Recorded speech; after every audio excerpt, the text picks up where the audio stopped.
Welcome back to Huddle Up. And while the Super Bowl isn't won in March, I think it's fair to hand out some early free agency grades for some of the biggest signings so far this window, because there have been some big ones, some stars that are going to be wearing some different colors next year. So many running backs as well, which was just crazy. So many of them switching sides. We'll start with probably the biggest one, Saquon Barkley moving to the Philadelphia Eagles, the biggest rival of the New York Giants, and Giants fans weren't happy about it. But from a football standpoint, what's your letter grade handing out for this one? My grade is he's dead to me. Okay, he's dead to me. Everyone that trades teams is dead to me, like Tiki Barber said. No, I think it's a B+, with the ability to go up to an A-, I'll say. I think he's a home run hitter, obviously. Like, Saquon Barkley is just a more juiced up version in every degree of what DeAndre Swift gave this team. He's a much better running back. The only thing that I come back to is the Eagles don't use their running backs in the pass game at all. Like, Jalen Hurts doesn't really check down. He's not that kind of guy, and that's not their offensive system. Where Barkley, he makes a lot of money in that area of the field. He's great as a receiver, so dynamic in every aspect of the game, which is why he was drafted with the second overall pick. So I think this has the potential to be an A+ move, but it really does depend on how their offense maybe changes with him and if they stylistically change to maximize his skill set. But I mean, you can see the vision though, right? Like Jalen Hurts and him, and now AJ Brown and Devonta Smith and Dallas Goedert. Like, this offense is loaded. It's incredibly loaded with so much talent, and we have to remember there's only one football to feed all these guys. And I start to think about Saquon Barkley's usage, and maybe that's a good thing, because I think sometimes the New York Giants, when he was the only really viable option for them offensively, they kind of ran him into the ground. And he's played 6 seasons in the NFL now. He's starting to approach the late 20s, and running backs after 30 sometimes don't really last too long. So I'm excited to watch how they use him. I understand your concern about the passing game, and I think that is one way that maybe they should ultimately tweak their offense to get him more involved there. But I'm going to give this an A, just because, one, stealing him from a division rival has to feel good. That factors into the grade. Also, I just look at the other contenders in the NFC, and it's hard to find an offense as loaded as this. I mean, San Francisco's right there, but I might take the weapons in Philadelphia over them, especially now with Saquon Barkley. I don't know, is that a hot take? I don't know if it's a hot take. Like, obviously, you got CMC, and he's really, really good. And Debo and Ayuk, we'll see. Brandon Ayuk's future looks a little cloudy right now. But the Eagles I think they're building something there. It's on Jalen Hurts now to have a bounce-back year, and I just think there's so much opportunity to really do anything with the players you have on offense. Let's move on to another running back, Derrick Henry, going to the Baltimore Ravens. I feel like this was one of the ones that when we were talking about free agency, whether it be on this show or just like talking football, this one made a ton of sense. Yeah, I was going to give it an A+, but then I remembered that there's actually an A++. Oh, there we go. That's what I'm going to give this deal, because pairing him with Lamar Jackson just feels like a match made in heaven. And he just, something about him in a purple Ravens jersey, it just feels like he was born to be a Raven. Yeah, it's just, Derrick Henry is one of the scariest football players I think I've ever looked at, where I would not want that guy running at me. And once you put on either the black Ravens jersey or the purple Ravens jersey at the bank in Baltimore, I don't care if he's getting older. It just kind of feels like, yeah, this guy is going to do some damage in Baltimore.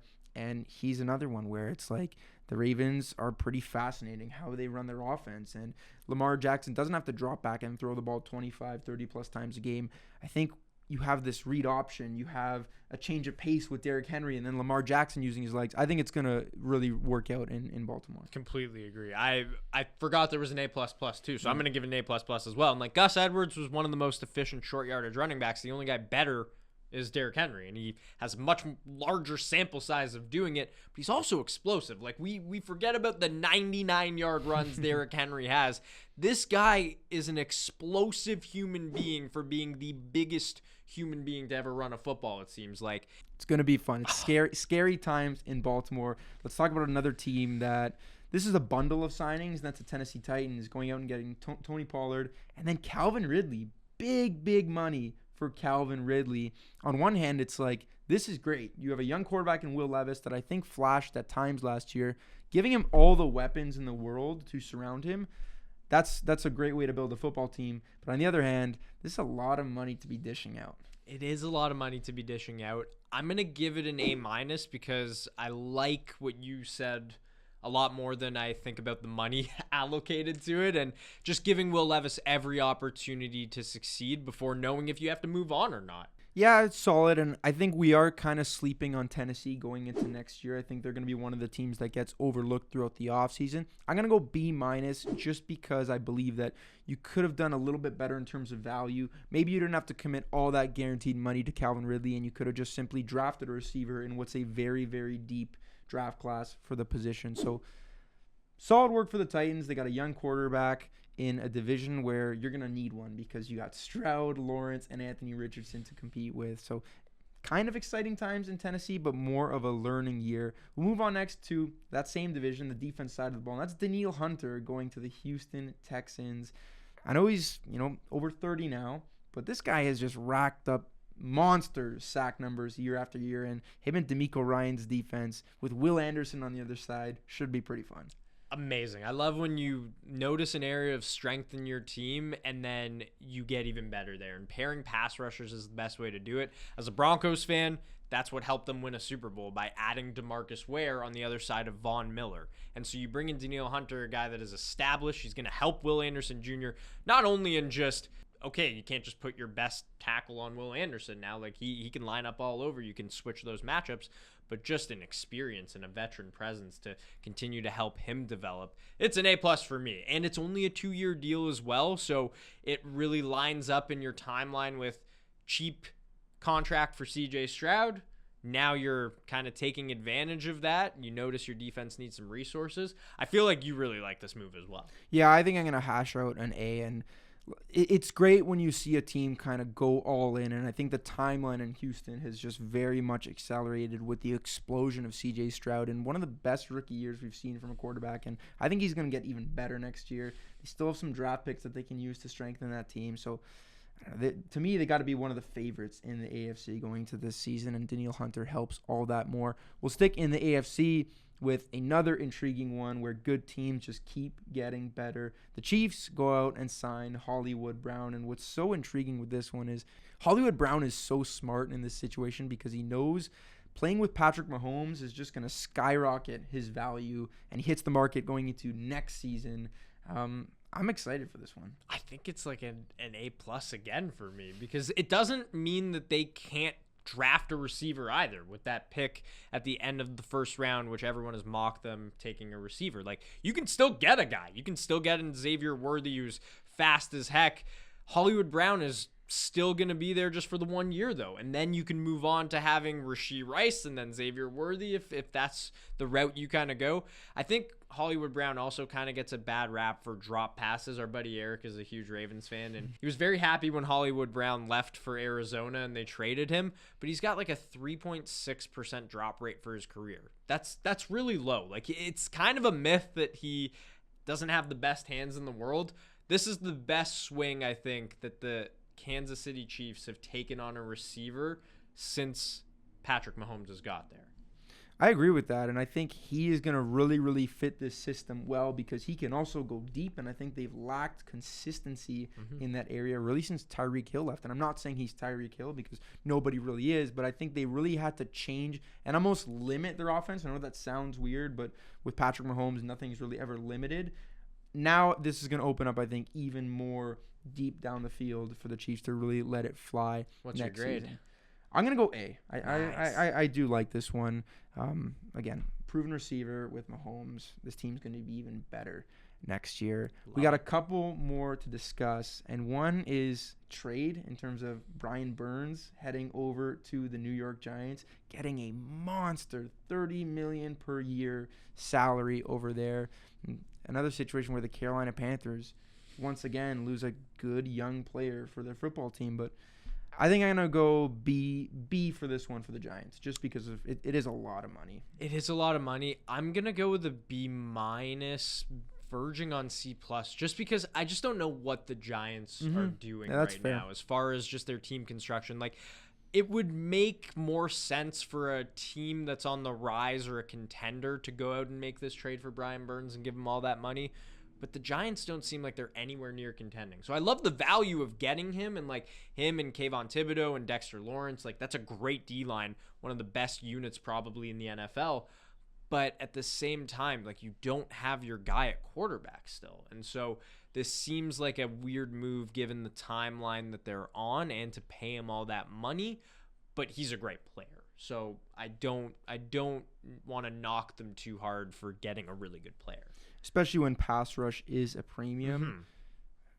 Again, Carolina, it's one of those where it's like, don't you want this guy? They could have got 2 first-round picks for him. It's a disaster. Absolutely. Another trade. Keenan Allen heading over to the Chicago Bears for just a 4th-round pick. LA, really tight against the cap, needed to make a decision. They ultimately side with keeping Joey Bosa and Khalil Mack and release Mike Williams and Keenan Allen. But from Chicago's perspective, I don't think I can remember a team that was picking 1st overall. They're going to take a quarterback, and he's going to come in and have just one of the most loaded weapons groups in the NFL. You got DJ Moore, DeAndre Swift, Cole Kmet, who was great last year. Now you bring in Keenan Allen to that mix. For Chicago, in my mind, this is an A easily. A+ for me, because I think Keenan Allen's play style is like, he's a quarterback's best friend. He's a great route runner. He's got great hands, got great size. That's the guy that Caleb Williams is going to be best friends with as soon as he gets to Chicago. He can be trusted in so many situations, and he's coming off of his arguably most productive season of his career. I know he's getting up there in age, and this still also doesn't take Chicago out of the realm of drafting a receiver with that other 1st-round pick that they've got, because Keenan Allen isn't your future, but you can go get someone else while they learn under Keenan Allen and have a great trio of receivers. Another move that sees A's from both of us. We got one more to discuss, and it's kind of 2 moves, but it's more so the Packers going out and they released Aaron Jones, you bring in Josh Jacobs, and then the Vikings, a division rival, go out and sign Josh Jacobs. What's your grade for both of these teams? Ooh, it's tough because I think that Aaron Jones was still like really good, and so it was interesting seeing the Packers let him go, such a fan favorite. I get wanting to get a little younger maybe at the position in Josh Jacobs and thinking that he might just be a better option at this stage in his career as opposed to Aaron Jones getting a little older. I'll give it a B for Green Bay and a B+ for Minnesota because of the revenge factor. Yeah, the one reason I like the Josh Jacobs move is because there's very, very little guaranteed money tied to that deal. So if it doesn't work out, pretty much after 1 year, you can cut him with very, very little dead money, even though it was a 4-year deal. So one of the weirder contracts that we've seen through this window. I'm going to go B with that one. I'm going to go A- with Aaron Jones in Minnesota. Again, talked about how Sam Darnold's coming into this team. And there's really so many weapons there where I think they can succeed and he doesn't have to do a whole lot.